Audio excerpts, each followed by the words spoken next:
Hello everyone. మీరెప్పుడైనా chicken 65ని నా స్టైల్‌లో ట్రై చేయండి.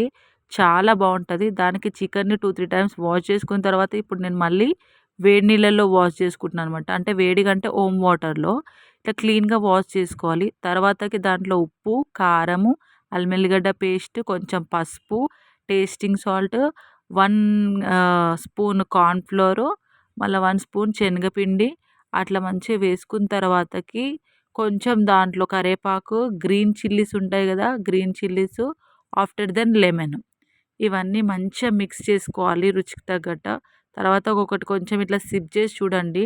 టేస్ట్ అన్నీ సరిపోయిన తర్వాతకి మంచిగా దాన్ని మెత్తగా కలుపుకోవాలి. లెమన్ ఒకటి హాఫ్ అయితే సరిపోతది. ఇలా కలుపుకున్న తర్వాతకి ఇది మెత్తగా అయిపోతదనమాట. చూసినారు గదా! ఎట్లా అయిందో. ఒక 20 మినిట్స్ దీన్ని పక్కన పెట్టిన తర్వాత మళ్ళీ తీయాలి. తీసి అలా అతుక్కుందా లేదా ఒకసారి చెక్ చేయాలి. చెక్ చేసిన తర్వాత ఇది ఓకే అనుకుంటే ఇట్లా డీప్ ఫ్రై చేసేయాలి. డీప్ ఫ్రై చేసిన తర్వాత ఎంత బాగుంది చూసినారా క్రిస్పీగా. తింటుంటే అసలు చాలా బాగా అనిపిస్తది. One of most favourite food అనమాట మా ఇంట్లో చికెన్ 65. మా పిల్లలైతే భలే ఇష్టంగా తింటారు. హాఫ్ కేజీ తీసుకున్నా కూడా అయిపోతది.